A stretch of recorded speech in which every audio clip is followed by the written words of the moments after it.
நீ பெத்த பொண்ணுங்க தானே சொல்லுது உன்னை பத்தி. சார் தெரியாம பண்ணிட்டேன் சார், மன்னிச்சிங்க சார். இனிமே இந்த மாதிரி பண்ண கொலை கேஸ்ல பிடிச்சி உள்ள தள்ளிடுவார் ராஸ்கல். சார் அதுக்கு எதுக்கு சார் பெரிய பெரிய வார்த்தைலாம் சொல்றீங்க? ஏதோ மப்புல தெரியாதனமா கம்ப்ளைண்ட் கொடுத்துட்டேன், வாபஸ் வாங்கிட்டுமா சார்? ஏண்டா நீ நினைச்சா கம்ப்ளைண்ட் கொடுக்கறதுக்கு நினைச்சா வாபஸ் வாங்குறதுக்கு தானே உன் மாமியார் வீடு நினைச்சுக்கிட்டியா? எல்லாம் அப்படிதானே சார் பேசுறாங்க. பாத்தீங்களா சார் எவ்வளவு திமிரா பேசுறான்? இனிமேலாவது பொண்டாட்டி பொண்ணுங்களுக்கு அனாவசியமா தொந்தரவு கொடுக்க கூடாதுன்னு சொல்லுங்க. டேய் இனிமேல் இந்த வீட்டு பக்கம் வந்தான்னு வெச்சுக்கோ, தொலைச்சு போடுவார் ராஸ்கல். சார் இனிமே இந்த வீட்டு பக்கம் நான் எதுக்கு சார் வரேன்? அதான் அந்த அம்மா இருக்காங்க, 3 பேரையும் காப்பாத்துவாங்க, என் பொண்ணுங்கள என் பொண்டாட்டியும் காப்பாத்துவாங்க. நல்லா காப்பாத்துங்க. டேய் ஆம்பளைங்களா இனிமேல் இந்த காம்பவுண்ட்ல வேலை இல்லடா, இனிமேல் இந்த பொம்பளை கையில அடி வாங்கி சாவுங்க. பரவாயில்ல சார், நான் கூட என்னமோ நினைச்சேன். உங்க பொண்டாட்டி நீங்க நல்லபடியா வச்சிருக்கீங்கன்னு நினைக்கிறேன். அதான் அவ்வளவு தைரியமா பேசுறாங்க.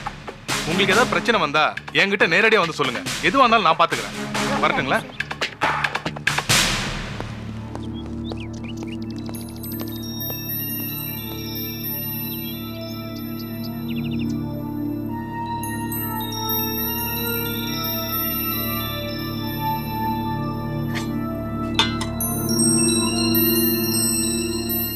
இந்தாங்க.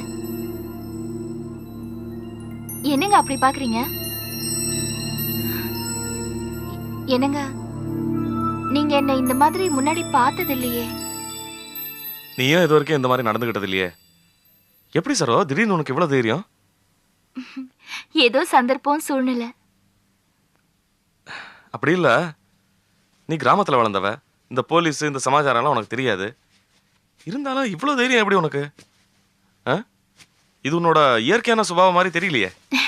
அதான் சொன்னேனுங்க, என்னமோ சில சந்தர்ப்பங்கள் நம்மள கோவப்பட வைக்குது. இதெல்லாம் திட்டம் போட்டு வர்றது இல்லைங்க, ஆனா மனசுக்குள்ள எங்கேயோ ஒரு மூலையில இருக்கும். இது நீ நேரடியாவே சம்பந்தப்படாத விஷயம். இந்த விஷயத்துல உனக்கு ஏது இவ்வளவு துணிச்சல்? எப்படிங்க சம்பந்தம் இல்லாத விஷயம் சொல்றீங்க? லக்ஷ்மி அம்மாவும் என்ன மாதிரி ஒரு பொம்பளை தானே. இந்த கொடுமை எல்லாம் யாருக்கும் நடந்த மாதிரி நான் நினைக்கவே இல்லைங்க. பொதுவா பொம்பளைங்க எல்லாம் அப்பாவிங்க பயந்தவங்கன்னு சொல்லுவாங்க. ஐயோ பெரிய தப்பு. கோயில் பசு கூட பயந்த பிராணிதான், அதுக்கு கூட கோபம் வரும் எப்பவாவது. நீங்க பார்த்ததில்ல?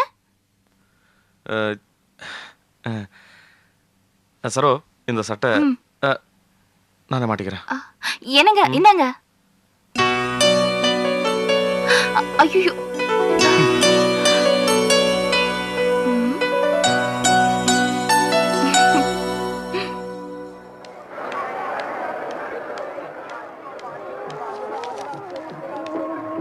வணக்கம் மாணிக்கம். வாங்க வாங்க உட்காருங்க. என்ன கிருஷ்ணா, கிருஷ்ணான்னு பேர் வச்சுட்டு கவுத்துட்டீங்களா? நடந்த சம்பவத்தை சொல்லிட்டு மன்னிப்பு கேட்டுட்டு போலான்னு வந்தேன். உங்க முதலாளியோட எல்லா ஹோட்டலுக்கும் என் கடையில தான் காய்கறி வாங்குறேன்னு சொல்லிட்டு போனீங்க, என்னாச்சு? அதை ஏன் கேட்கிற மாணிக்கம்? உங்ககிட்ட டீலிங் வச்சுக்கிட்டதை தெரிஞ்சுக்கிட்டு சிவசாமி நேரா எங்க முதலாளி கிட்ட போய் அவர் கடையிலேயே காய்கறி வாங்குற மாதிரி ஏற்பாடு பண்ணிக்கிட்டாரு. அது மட்டும் இல்ல மாணிக்கம், உங்ககிட்ட பிசினஸ் பேசி கமிஷன் வாங்குறத அந்த சிவசாமி எங்க முதலாளி கிட்ட போட்டு கொடுத்துட்டாரு. என் வேலையே போக வேண்டியது இந்த தடவை மன்னிச்சு அனுப்பிட்டாரு. இப்போ உங்ககிட்ட பேசிக்கிட்டு இருக்கிறது கூட ரிஸ்க் தான். இருந்தாலும் என்ன நடந்ததுன்னு தெரியாம நீ என்ன தப்பா நினைக்க கூடாது பாரு, அதுக்காக தான் வந்தேன்.